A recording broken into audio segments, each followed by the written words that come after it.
Yes, Martin has started recording. Okay. Well, there we are. All right. So, hello and welcome to Gratitude Speaks. I am Marty Moore. Some people know me as Uncle Marty. I am the man of many titles, and I'm here today with Andy, and we are very excited to get his experience with communal living. On this podcast, we care and we share with others about our personal experience with communal living.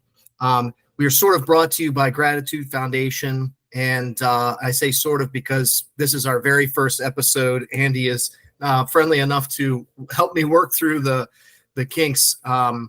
We actually started this episode a moment ago, and I was not recording. And that just shows you I'm not afraid to figure it out, right? So I am very pleased, though, to have Andy on the podcast with us today. Andy is one of my favorite people in the world. He's a genuine soul. He's been living at Tradition House for a while now, and actually is coming up on his graduation soon, which we should also mention. To be honest, I don't even like that word graduation. It brings up negative connotations for me. But is moving out soon. So with that, I'd like to say hello to Andy. How you doing today, my friend? Doing well. Just getting up. See what today has in store for me. I have this weekend off. I usually work weekends. But I have tomorrow off, so I'm really excited for it. I'm going to go to DC. I'm going to go to a museum called Dopamine Land, where there's like a ball pit. There's like a decompression room. I don't know. A coworker told me about it, and I looked it up, and like I have the freedom now to just be able to be like, oh, that looks cool. Like I'll do that on my day off. Is that a permanent installment? Or is that something new? I've never heard of it before. I've heard of other interactive museums like Art Tech House and like different like kind of virtual art, but this is something I've never been to before, and might try to go to like some of the free museums in DC too. So I'm really excited for it. DC is a great day to go with a bike too. Get an electric bike, and man, you can get so much out of DC if you do that. Yeah. And it has the metro system. Baltimore, not so much. But DC, you can get around. Yeah, especially by the water and see the whole mall. Yeah, Christina and I went to Meow Wolf in Colorado. If you've ever heard of that, I've heard of it. I've seen pictures. I've never been there. That's similar to Arctic House, but that's like Arctic House like to the next level. It's huge. Okay. It's bigger. Some of these interactive like ones are like not very big. You're paying for like maybe like an hour of interactive content. Whereas like Meow Wolf, I've heard is huge. It's definitely on my list of places to go to. Yeah, it's worth it. It's definitely worth it. So, so you going with anybody? Going with Michelle, my girlfriend, and her 2 kids. Awesome. It should be really exciting. It's a lot of sensory stuff, so I imagine the kids will have fun. Awesome. They also have like adult nights there. I don't even know what that entails. It sounds a little weird. But like I think yoga and more like kind of like probably potentially like maybe like beer and whatnot. But we're just going on a normal night. Kids should have fun. Sure. That's awesome.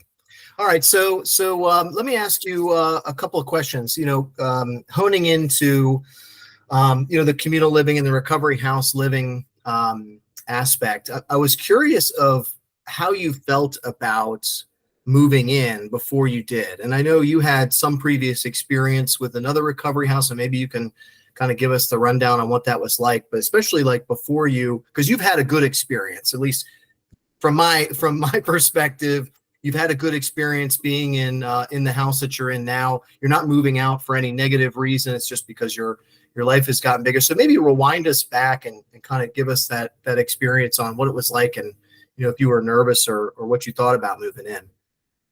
Yeah. So the first experience with any sort of recovery house type thing, I was 18. It was around when I first met you. It was like a 3.1 type program that took insurance, and it was like very strict. You had to be in the house at certain hours. There was a lot of groups involved. It's hard for me to gauge like how I actually felt about that program. It was a roof over my head at the time, but I wasn't really like interested in recovery at that point. And then after some years of using, I got beat down to the point that I ended up in treatment. And then I remember being very wary of like wanting to go to a recovery house after. I recognized that like life, I was not very good at living life, and I was potentially like going to hurt myself or die if I continued to use.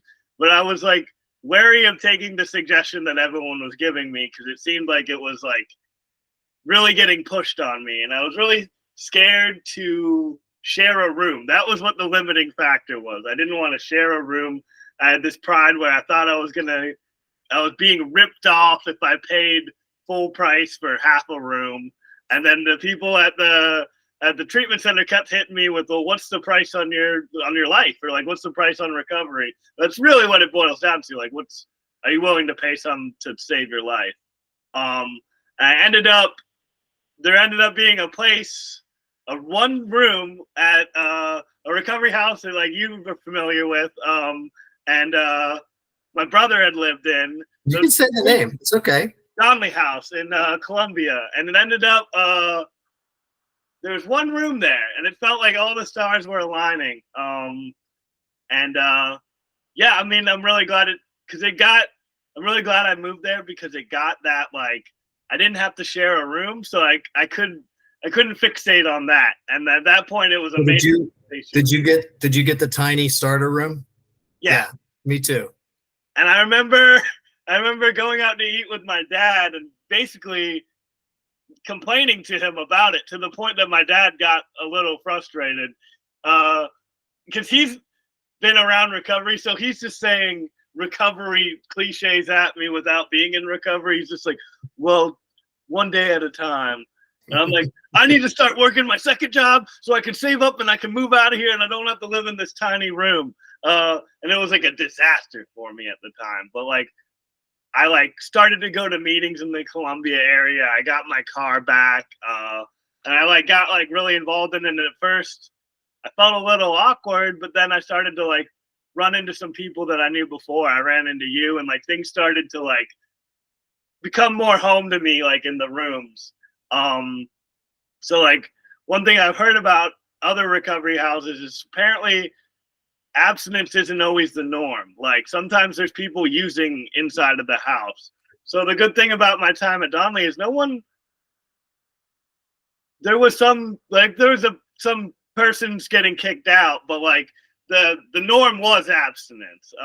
So I was in a stable environment. But over time, I came to realize that recovery at that point in the house was no longer the norm. Like there's a huge difference between abstinence and recovery. But it really did serve a good, like stable home, and it served a purpose for me at the time, and it got me to a few months clean.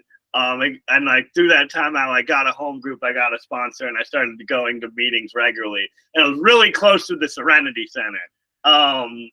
So that really helped. Like I went to all the meetings that were there, and including this one on Friday night that was like really crowded. And at first, like I was like kind of like intimidated by it. And I like attention, but like it was scary at first. And then I would like talk to like one person and time and again, and then like come the next week and like meet someone else. And I kept seeing a couple people that some of them I ended up living with here. Eli's one of them, Alex is one of them, and like they were very nice. And I made one of those groups my home group.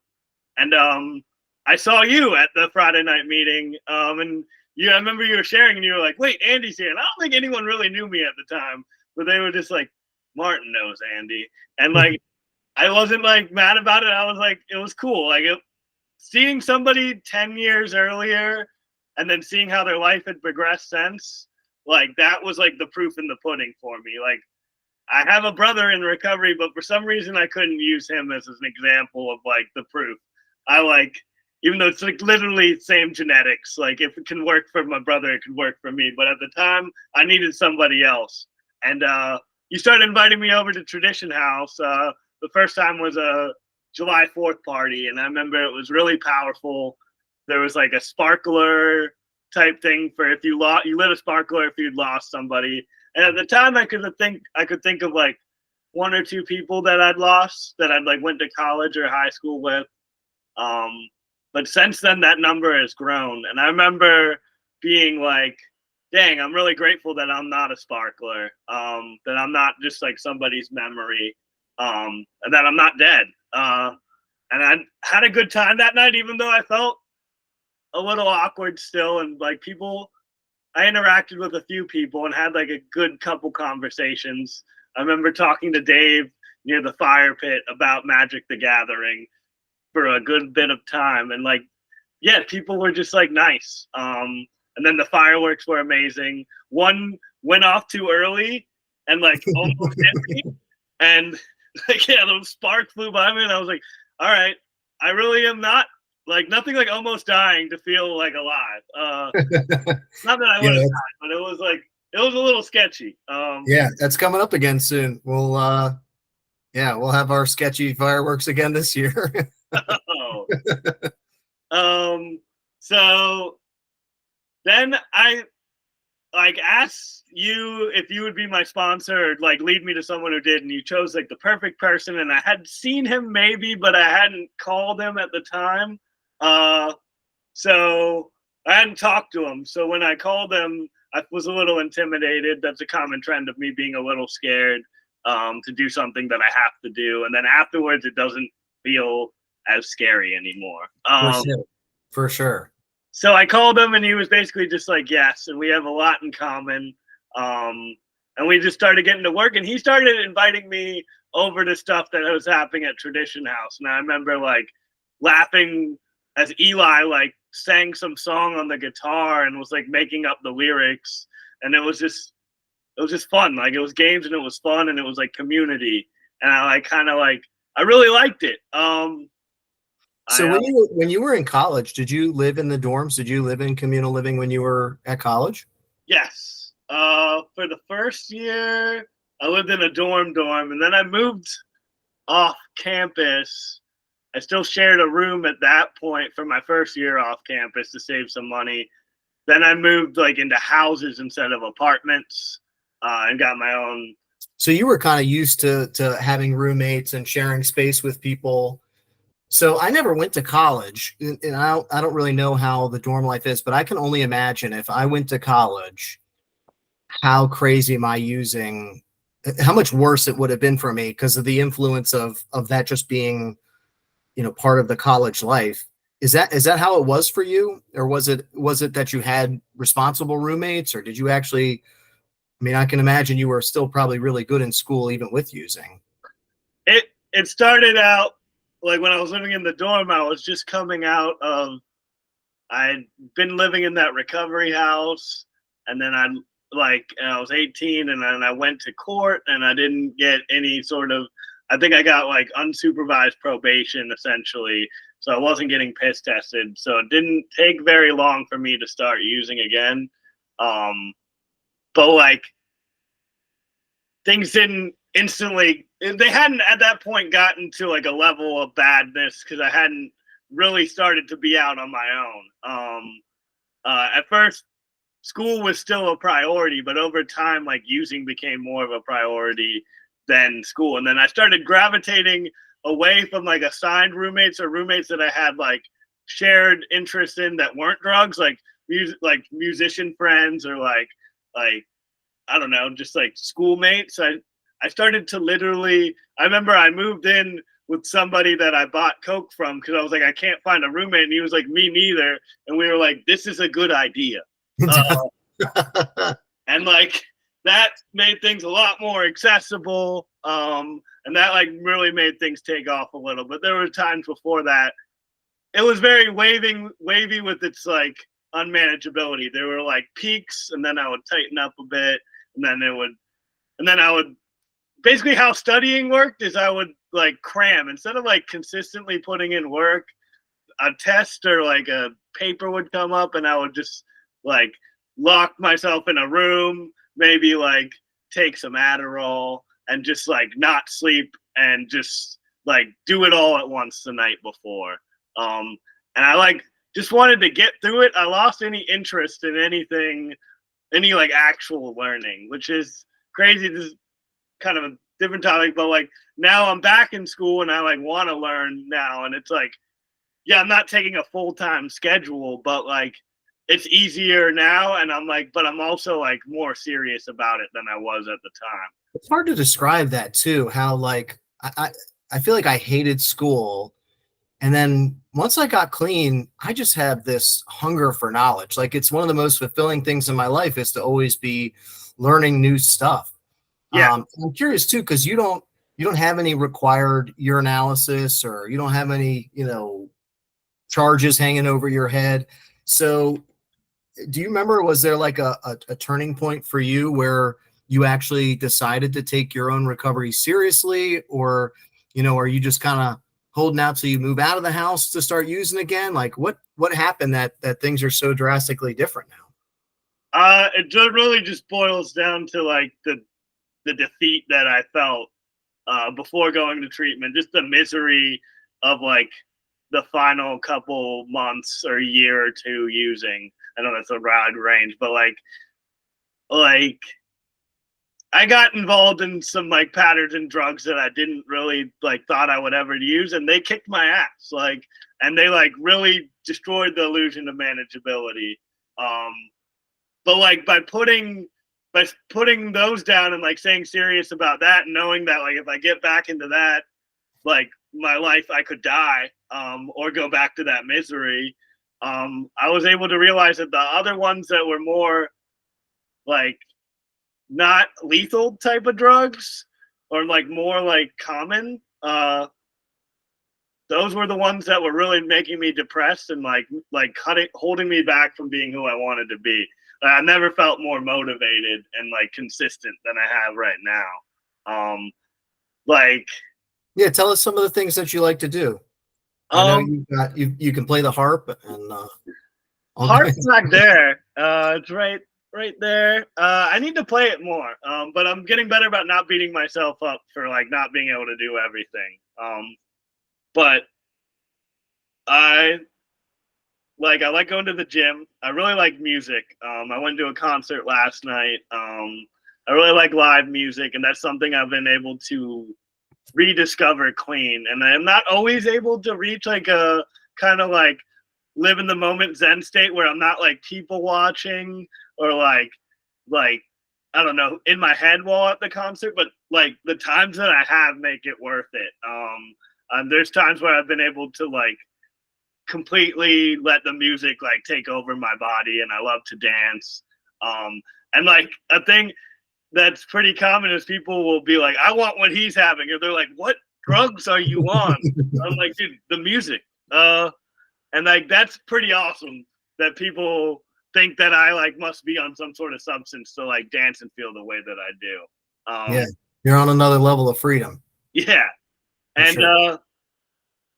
Other than that, I like physical activity and gym, going to the gym. I want to hike more. I've been reading more than I ever have, but that's also something I want to get back into, and just kind of like learning things. Like one of my like mission statements for life is always be learning. I thought it was make as much money and entertain women, and like I've changed it to the mission statement for my life is to always be learning.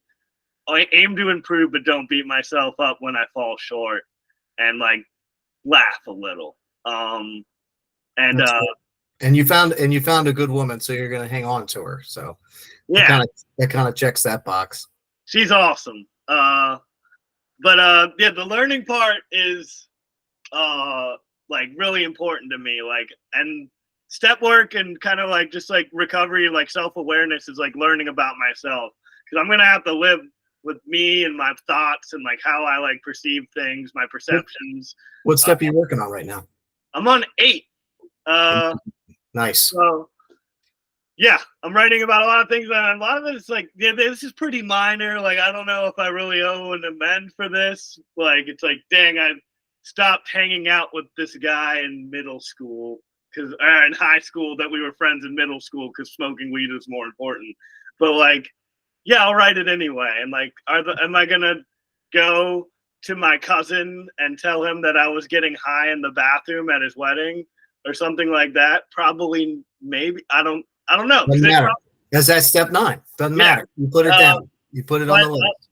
I'll write it anyway. Absolutely. And yeah, the steps have been great. There's a lot. My favorite has been 4 so far. Just because I was going through a really difficult time in my life at the time. I was looking for jobs. I was feeling like I didn't know why I had gone to college because I didn't have a job that required a college degree. So I was like, what was the point of that? And I was mad at the University of Maryland. I was mad at myself for like using and like missing out on like the internships and like the actual like kind of fellowship of a college campus that could have helped me get to that point. And I was mad at like these jobs for rejecting me and not giving me a chance. I was jealous of other people that did have what I wanted. And I thought there was a lot of luck to it, and kind of is. There's something about right person, right place, right time. You got to be the right person. But I just like kept chugging through it, and I like talked to the people in my network about it, and like I felt like I was like annoying, like a nuisance, and that's also a common thing. I think talking about my problems is annoying to people, especially when it's the same problem again and again. But people just told me to like keep going, and I don't think I've ever like said the 3rd step prayer as much as during that period. I don't think I ever like hit the notebook for step work as much as I did during that period.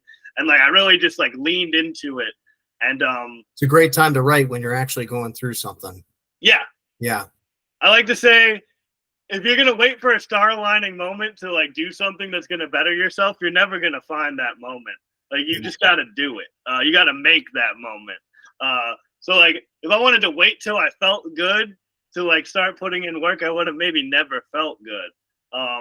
But that was a period of time where I really like started to think about using. And like that's happened a few times during my 2 years in recovery, but like it happened the hardest then. And other like destructive behaviors. I wanted to go in and like yell at my manager. I wanted to like be mean to people. But I like just like held on, and I like talked to people about that, and I realized that I was a little crazy, and I laughed at myself. And then suddenly I went from like being blown about not having job offers to I had 3 on the table. And seeing other people go through that too. Like I have a roommate, Kevin, and he like for months that I like originally knew him, he was looking for a job too. And I jokingly was like, yeah, like what if when you do get the offer, because you will, what if you get multiple? And then that happened to him too. And then we went from like none to like having to decide. And I remember I had a roommate here at Tradition named Colin, and he was going through the job search too. He had just finished law school. So in my mind, he was like, he's more educated than me. I might have a job currently, but like he's going through the same thing too. And we shared a room. To go back to, I ended up moving in here, and I didn't care about sharing the room. A room opened up here. My sponsor said it was a good idea. And like there was some fear to move in here, but like I just said like, yeah. At first when I was offered into coming here by Bill, I was like, if it ain't broke, don't fix it. And then slowly over time, I realized where I was at. It wasn't completely broke, but I wanted to be somewhere where rather than abstinence being the status quo, recovery was. And like at this point, I realized that recovery was like the norm here. Like people here at this house, they recover. And if you're not interested in recovery, you kind of are an outlier here. So I moved in, and I'd ended up sharing a room, and it pretty nice room. It had its own bathroom, like it was big room as well. And I talked to this guy, Colin, who finished up. First he was in school, and then he finished up, and we were both looking for jobs, and we'd like be like, this sucks. And there was just like always someone there to like that was going through the same thing and could be like, this sucks. And just like, all right, well, we got to keep trying. And I miss Colin. I really miss Colin. I've reached out to him a couple times, so I hope we hear from him soon. Yeah, me too. He's a really good guy. And I feel I would come. He was very quiet, and I would come in with my like frustrations and chaos, and he would just listen. But at the end of the day, we had that to bond over. We both like got through it. Like what's cool is like being able to like get through something and like realize looking back that was like a whole era, a whole chapter of my life, and now I'm in a new one. And seeing other people do the same, like seeing Kevin do that, seeing Colin do that, and like at the end of the day, we all like had to put forth some effort to get to where we were as far as like getting the job, getting the interviews, and like we had to get rejected. We had to step through the fear of rejection and failure like a lot, but we just like kept it pushing, and we like motivated each other. And then like seeing somebody do it like made it more attainable and like to make it seem like I could do it too. Yeah, it's easy to see somebody who's successful after they are, and it's totally different because it's an unknown before they get there, right? All the work, all the effort, you know, when you don't have to see all that, it's like, well, of course that person's successful, but you didn't know them beforehand, right? Yeah. One thing you do really great is you make a lot of food for the guys in the house. I think it's a really big service work that brings people together too. Do you want to tell us about some of the stuff that maybe in the beginning that you started cooking before you were good at it, or? Yeah.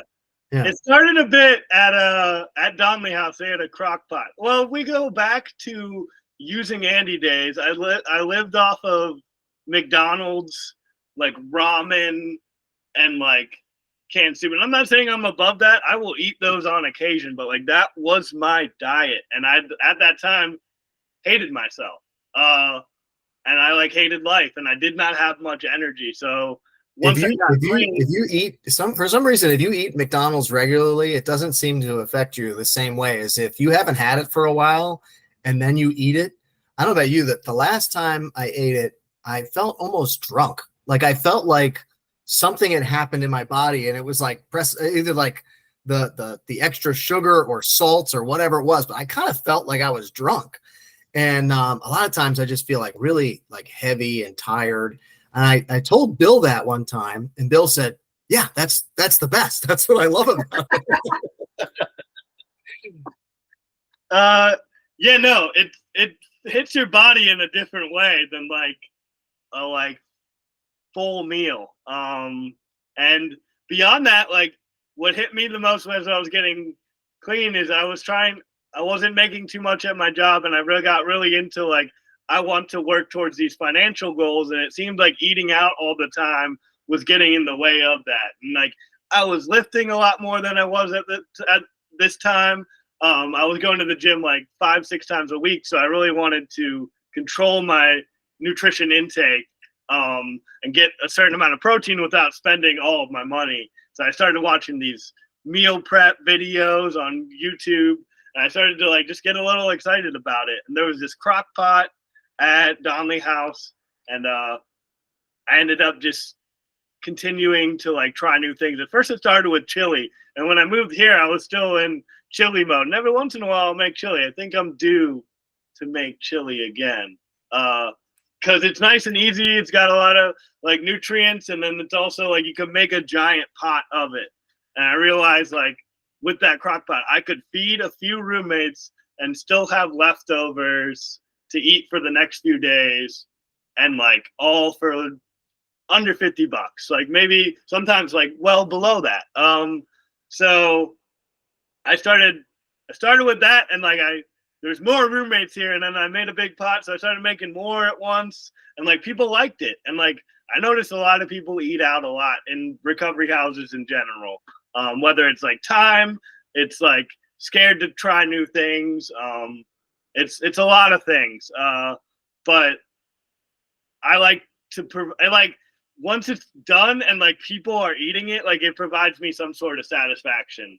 While I'm doing it, I enter like a level of focus and living in the moment where like it's hard for me to get to that point without like cooking. Like cooking is one of the only things that can get me to that level of focus, and like I'm not worried about anything else.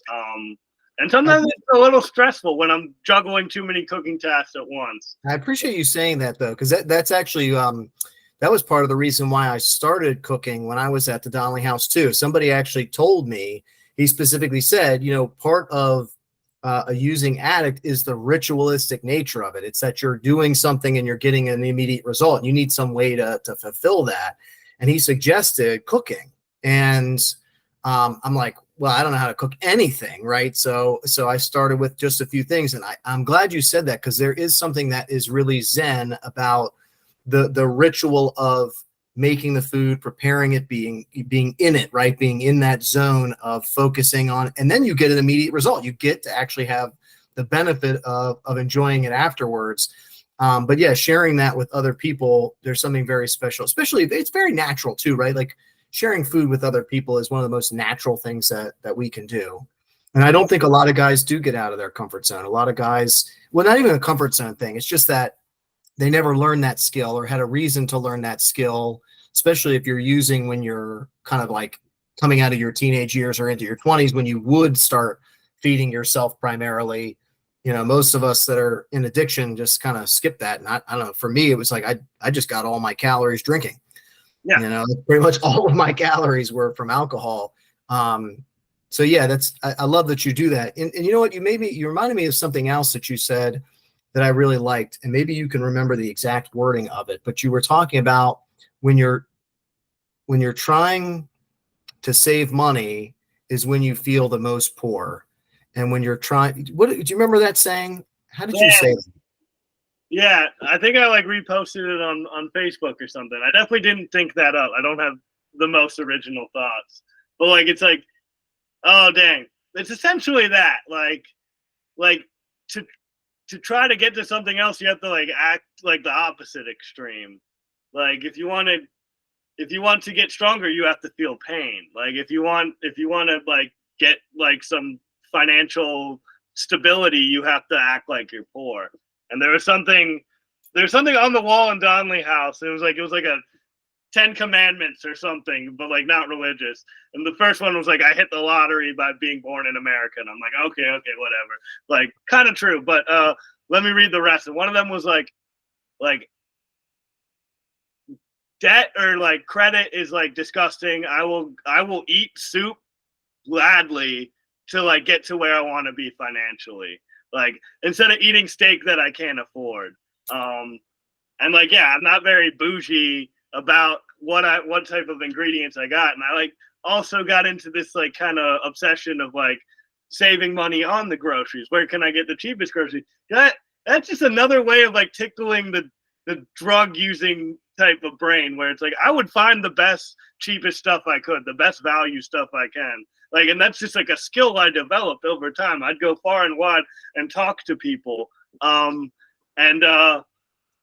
I go to Aldi in Catonsville, and it's half the price of other grocery stores. And this is not an ad for Aldi, but bring a quarter, you need it for a cart, and it's really good deals. But another thing, I just got excited about this money saving part of it, and that kind of encouraged me to keep cooking and eat out less. And then it's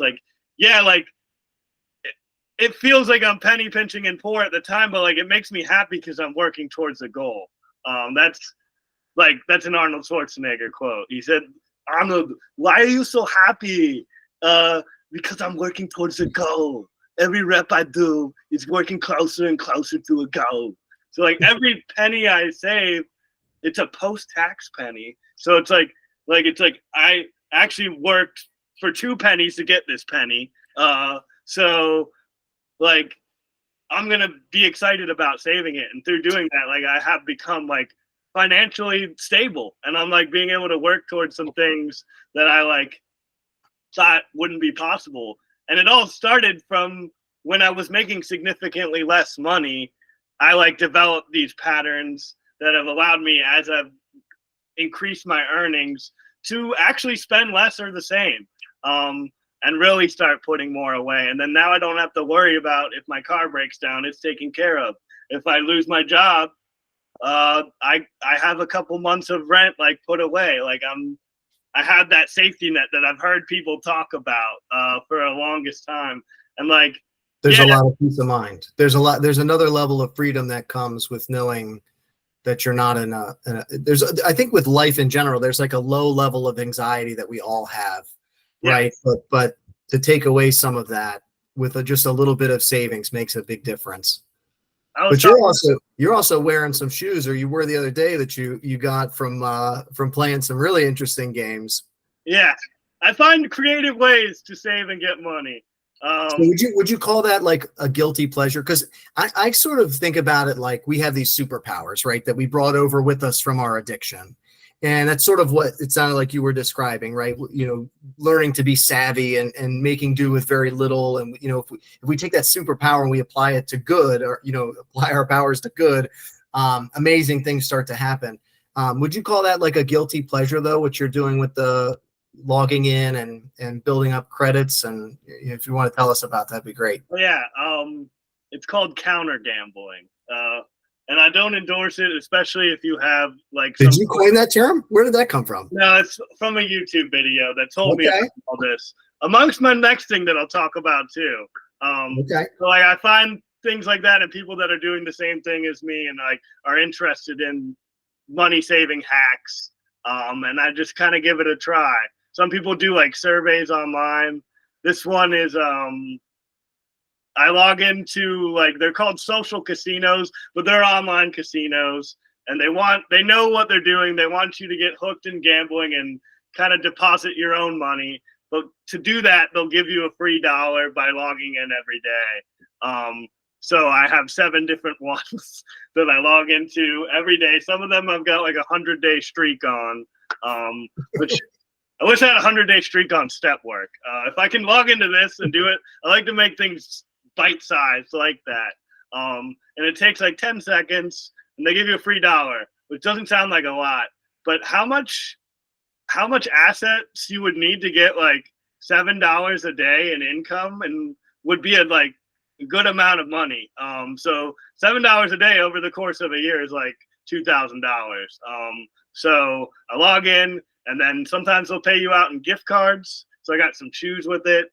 I got some cryptocurrency. I've gotten groceries with it. Yeah. And it sounds crazy, and I like tell people about it, and they're like, dude, that doesn't sound like much money, but like I have the proof, like physically. And it's like, yeah, the effort's pretty low. It is an obsession. It is kind of like a guilty pleasure, like you're saying. And the most recent one is I'll get meal kit boxes like HelloFresh and Every Plate, and they'll also give you like a tester. They want you to try out their service. Yeah. They'll give you a free weeks of groceries, like good, like 10 to 20 meals without any sort of contract to like lock. People are going to think this is where the ad's coming in, right? No, I'm actually, I'm counter gambling. You're beating them at their own game. Yeah. So I'll get the box of groceries, and then I'll cancel the subscription, and all I have to pay for is shipping. So like I get riled up on like the process of like saving money, and like getting excited about the process, whether it's like cooking and getting excited about the recipe, or like recovery and getting excited about the service. Like if you get excited about the process, the results come with it. So check this out. So I love 8 and 9. And what for me, 9, I got really excited about was actually figuring out how to get in front of the people that I needed to make amends to. Right. So once I finished the list, I let my sponsor tell me, you know, who I'm actually supposed to get in front of and who I'm not. Right. And check my motives on the ex-girlfriends that I really wanted to make amends to. Right. And they didn't make it to 9. Let me put it that way. And I don't have to pay back drug dealers. That was another thing that he told me in 9 that I wasn't expecting.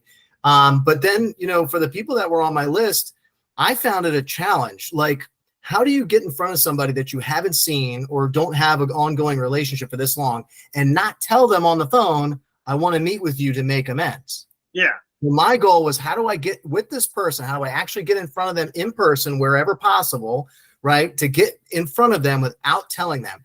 And some of them, I didn't know their phone number still. I didn't know, you know, where they worked.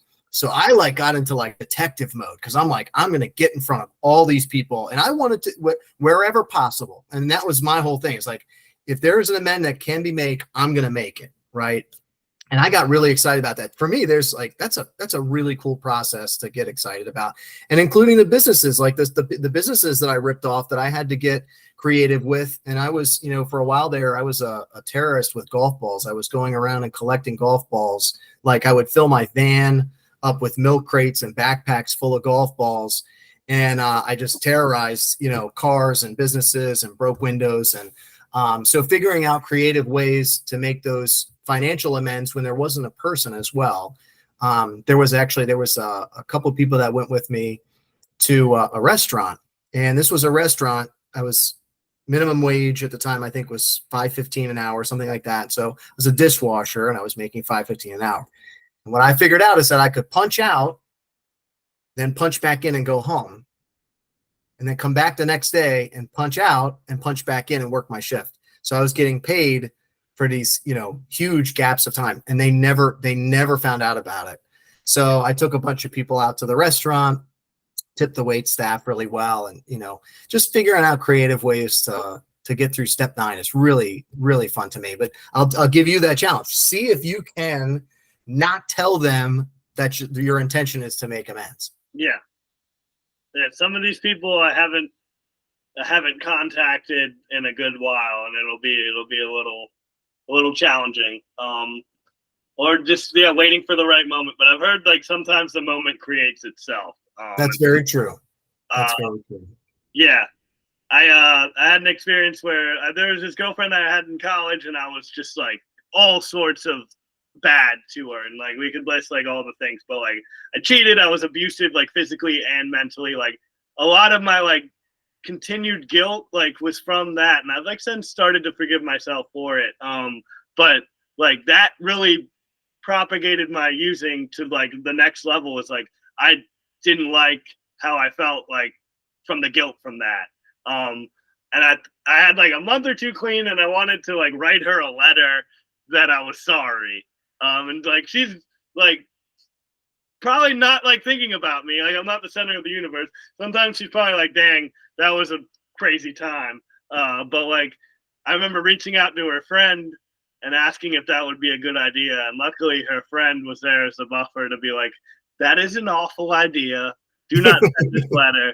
And then recently I got to marry some of my friends. Like I was the like ordained minister at their wedding, and I like wrote this whole thing, and she was there. And so I was like, is this the moment? Like I thought months before that, like if she was there, that would be the moment. And then luckily, first off, I'm not on step 9. But luckily I at that day decided this was for sure not the moment. This is like the moment that we're in is our friend's wedding. Like it's not about me.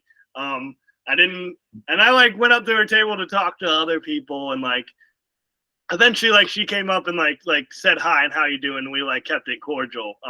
Because at first it was kind of like an ignore, like I don't know if I should approach.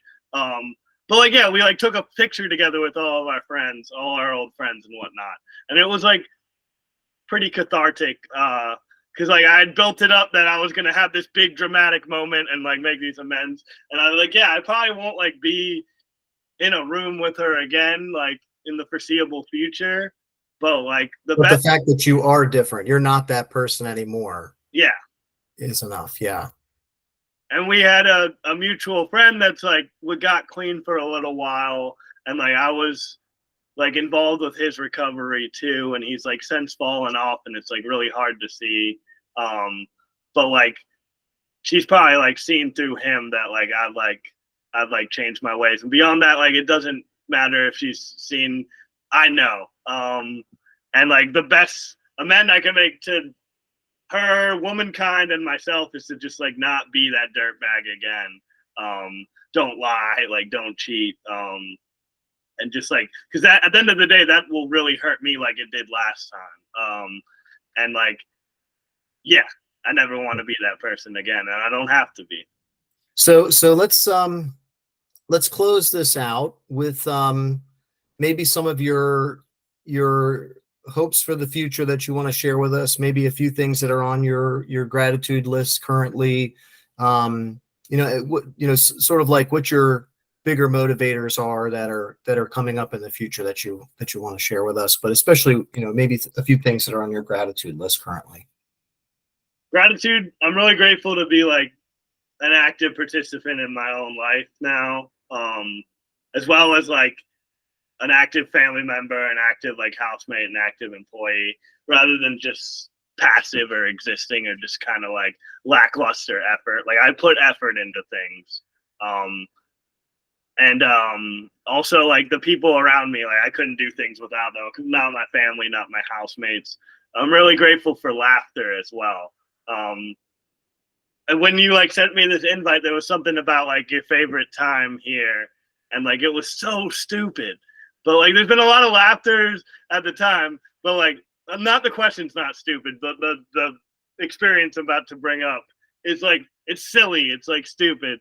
But I live with a lot of musicians. One of them is named Eli. He's like one of my favorite people, and our other roommate Lucas was like asking Eli to play "Life Is a Highway" on the piano, and like Eli's singing it. He's got the lyrics up in the chords, and he's like, it's cool that he can just like do that, like not know how to play that song and just easily pick it up to like a level of singing it. And then our other roommate Joe comes in, and like for some reason, instead of highway, he replaces it with the most random thing possible, Portugal. He goes, "Life is a Portugal. I want a Portugal." And then we're all singing it, and it makes no sense. And I'm just like dying laughing because it like goes on for like, we're doing it for like 10 minutes. And then we're like we're like, dude, that should be the commercial for Portugal. And they're like, is there commercials for countries? And I'm like, there totally is. And we watched the commercial for Portugal, which is, there's a commercial for Portugal. Yeah, I just like, that's like the hardest I laughed in like a long, long time. Like I've had a lot of laughs in recovery, but that one I was like dying laughing. Like it hurt my body laughing that hard. And Eli was like, dang, I don't think we've unlocked that level of Andy laugh. And it was just so random, and it was just like something that just kind of transpired in the living room of Tradition House. So I'm happy to be able to laugh and like experience those like random moments of like, yeah, Halsey just came home and we talked for a while. It's like, I like, no matter like what kind of mood I'm in, like if I come out in the common room, I'll probably run into somebody and we can share it, whether it's like negative or positive. I've like developed a lot of friendships and relationships. And even though I'm like moving out of the house, I can continue these relationships. Like my sponsor, Joey, he's like very involved in the Tradition House community, and I plan to be the same. As far as goals or things I'm excited about, just continuing to learn, and like starting to make these amends is really exciting. Continuing to give back.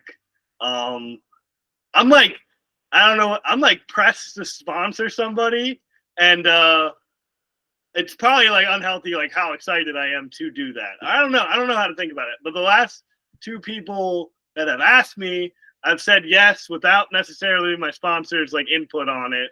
This input's been like, do you have time for that? Because I do a lot of things, but it's something I would make time for because I know it's important. And they've both fallen out of recovery, or like I don't see them anymore. But I remember being really excited for it and like being open to their calls, not necessarily hounding them down because that's not the relationship I wanted to have. But being like, hey, like the steps are the way out. Like when you're ready to do this, like I'm excited. I'm like willing and excited to do this with you. And like, this is what I do. And it just didn't work out. But like, I have faith that if I keep coming around and like opening my mouth or just showing up sometimes, that like that opportunity will arise. So I really want to guide somebody through the steps. I think that would be really amazing for me and for them. So I'm excited for that. I'm in school right now, so like finishing that out, but that's going to be a long-term goal. It's cool to be able to like plan something like that that's multiple years of work, but knowing that like if I stay clean, I'm going to be able to do that. And I personally like think I encourage people to like have goals and dream big. Like I put a lot on my plate with like the school and the work and like other like activities that I like to do, but like as long as I like keep recovery at the front and like don't slacken that, then I'm able to juggle all these things. And like, yeah, I could probably be better about time management and whatnot, but like as long as I stay clean, I can do all these things that I plan to do. I can set a goal and work towards it. Or like if it ends up being something I don't want, I can change the goal. but I hear a lot of like, don't get in school too fast, or like, don't like, I don't know, like, well, there's a lot of don't get in a relationship too fast, which is like that. There's a lot of merit in that too. But like, as long as recovery is put first, like there is hope. No matter like what I pile on, like I'm able to do that, and I'm able to juggle all these things, and I'm like the best employee and the best partner I've ever been, best student, like best family member, and that's all because of recovery. So just continuing, I'm excited to continue to have that level of prioritization, because I don't know what the future necessarily brings, but I know if I continue in that, then I will keep growing, I will keep improving, and like the possibilities really are endless. Like I'm blessed that I have so much opportunities in this world. So last question. What advice would you give to somebody who is on the fence about maybe moving into a recovery house or not? It's the best. It's been the best decision of my life.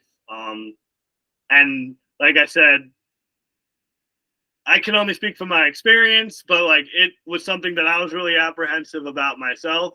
And even though I had to move from one house to another, or I decided to do that, like there is a house out there for everybody. There is like a fellowship. There is, everybody's got their tribe, and like if you don't look, you won't find it. And if you don't try, you won't succeed. Anytime I've tried to live by myself, I have like, or like live with people not in the program, like I have failed miserably. So it's kind of, for me, what it really boils down to is like, what do I have to lose here? And part of the answer is like, what do I have to gain too? Like I can gain a whole new life. I can gain all these new friendships, and like I can gain like all this, but like what do I have to lose on the other side is I could lose my life. So like kind of give it a shot, see where it goes. If it ends, and there's going to be ups and downs with it too. Like there's some days where I'm like making a huge deal about dishes in the sink. Like I can be that guy too. Which is crazy because I used to be putting the dishes in the sink, and now I'm on the other side, but like it's okay. Like those moments of like laughter and like having people around are worth all the trouble, for me. And that's just my experience. Like I said, it's been the best decision of my life. Yeah. And to learn how to actually have a conversation with somebody that's uncomfortable. That's been huge for me. I don't fear any conversations with any people in the world anymore, including being able to open up and, do an interview series like this because of, the recovery house that I got to live in, the ones that I opened, and, all the people that I've been blessed to have in my life. And you're certainly one of those, man. You're a shining example of the life that we can lead. And I don't know, man, I'm super stoked to see where the next year for you goes. And I really appreciate you being on here with us. With that, I'll close it up. Just as a small disclaimer, the people that are on this interview series are people of recovery for the most part, and maybe working a 12-step program, but none of us are representatives of Narcotics Anonymous or Alcoholics Anonymous or SLA or CODA or ACA or any of the rest of them. Even though we do practice a 12-step program, we're just individuals. These are our opinions. And yeah, thank you for sharing yours today, Andy. I'll see you very soon. See ya.